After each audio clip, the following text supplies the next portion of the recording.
Love to travel but think your kids are too young? Keep watching to find out why waiting till your kids are older makes traveling with them worse. I'm Christina. I'm a traveler, a planner, and most importantly, a mom. I'm sharing my best tips to make traveling as a family a little less stressful. So put down your phone, pack your bags, and let's showcase the world.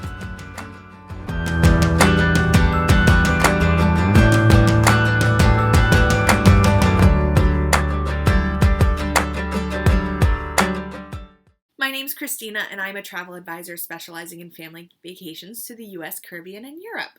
And when I talk about what I do, I hear all the time, I love to travel, but my kids are too young.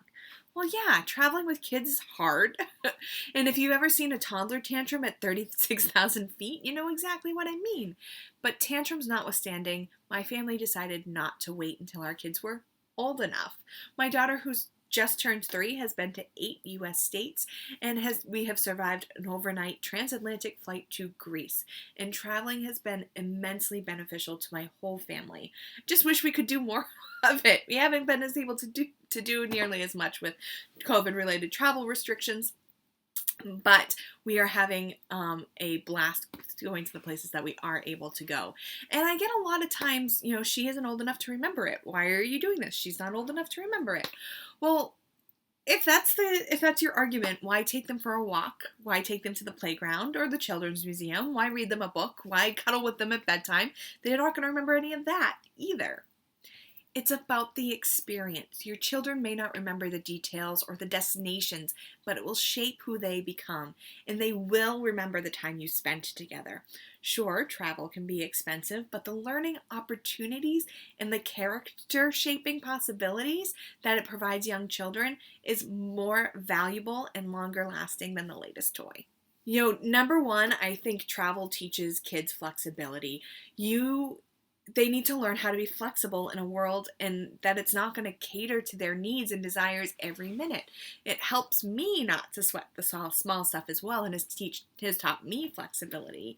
Also, as an example, we had just gotten back from Greece, and I had cousins visiting for a family wedding. They were visiting the Boston area, and we went to Salem, Massachusetts, which is really close to my house. We went to Salem. We were going to go on the trolley, and my daughter was really looking forward to the trolley. We were talking about the trolley, and, we checked online to make sure it was operating because it was the off season. We were going in November, and, online it said it operated every day, and when we got there, they weren't operating. And so my cousins were like, okay, well, let's just go home. I'm like, yeah, no, we'll just walk around. We'll see the sights. We went to these historic places. We did all of this stuff, and Annabelle just kind of hung out in the stroller. She got out and ran around. She asked questions, and they were looking at me after like, what 3-year-old is going to go with the flow like that and just walk around and look at historical stuff? Well, we just got back from 10 days in Greece. she's used to it, and she actually enjoys it. Her favorite part of Greece was actually a museum that we went to that had a statue of a man goat. So that's what she keeps talking about. With Greece, I thought, going to this museum, poor kid, she's going to be stuck in this museum. She's going to hate it. We played I Spy. We ended up going to the museum because the weather was not as we had expected. They got like half of their annual rainfall in one day, so a lot of the places were closed. That Acropolis, like every public place, was closed, so we ended up going to this private museum, and she loved it. We played I Spy, and the number one thing she says about the Greece trip is her favorite thing was the man goat. So something that I didn't think I wouldn't have put on the itinerary because of going to a museum with a 3-year-old didn't sound like a whole lot of fun. She loved it. It encourages your children to try new things. Our rule when we travel is everyone must try one new thing each day of the trip. That could be food, an attraction, or an activity. And when you set the example of new things being fun and exciting, your children follow suit. Any child who travels frequently is less likely to become a picky eater, and you never know how a new activity might inspire them. A visit to an art museum might lead to a child who loves to draw, or a cooking class might make them more inclined to help with dinner at home. So it's encouraging them to try new things. Also, inspiring curiosity and use of imagination. All those things that you've been trying leans right into this benefit. As you try new things, your kids become more curious as to what else is out there and what else that they can try. I know that traveling for me has inspired my curiosity. I go someplace and I have to learn the entire history of the place.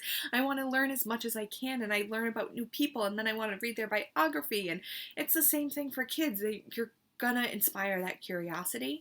Time of flights, waiting for flights or waiting in lines gives children an opportunity to learn how to entertain themselves without the plethora of toys and screens. In turn, they develop an incredible imagination, and that imagination serves them as they explore new places. A visit to a castle ruin on a road trip in Ireland helps a fairy tale come to life. A port town in the Caribbean could be a pirate adventure, or a museum becomes a scavenger hunt. It also creates a lifelong love of learning. This is one of the things that I attribute my love of learning from is, my first trip to Walt Disney World when I was in second grade. We went to Epcot and we visited the World Showcase. And once we visited the World Showcase, I wanted to learn everything about all of those countries. I wanted to visit those countries. It inspired my love of travel and my love of learning. We got the highlights. They used to send these highlights. It's like pre-subscription boxes, these highlights with a puzzle and then a book about a country. It was so cool. But it came from my first trip to Epcot. And curiosity leads to love of learning. When I like I said before, when I visit someplace new, I get very curious about the who, what, and when, and when I get home, I have to learn everything about it. But don't just take my word for it. A survey of almost 1,500 U.S.-based teachers commissioned by the Student and Youth Travel Association found that 74% of educators believe that travel has a very positive impact on students' personal development. A majority of teachers also believe that travel's positive impact can extend to a student's education and career. So, how could it not, right? The best place to learn history is where it actually happened. Science comes alive when you're up close with nature. Social studies, geography, forgive me for being cliche here, but really there is no better classroom than the world. And, let's put all of that together, and that curiosity, that flexibility, that love of learning is going to help develop a cultural curiosity. They are so important to who your kid's going to become. And if you can develop that cultural curiosity, you can really change the world by traveling with young children. I know that that's super simplifying it, but think about your child learning about other people, other cultures, and really experiencing it and having that deep understanding. And, teaching them that even though people might look different, they might eat different food, they might speak differently, we are all the same.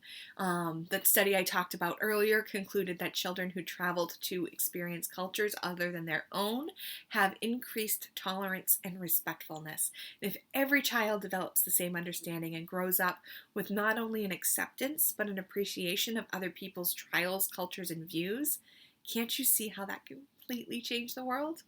Okay. I probably should have ended on making the world a better place for dramatic effect, but the reason I didn't, is because even more important to me than that is promoting time together as a family.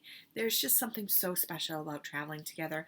No matter what you do at home, traveling as a family creates a unique time and space for bonding you just can't get with the daily distractions of everything. Stripping away the pressures of everyday life, you find yourself able to appreciate one another more fully and live life more purposefully and connect with each other more deeply.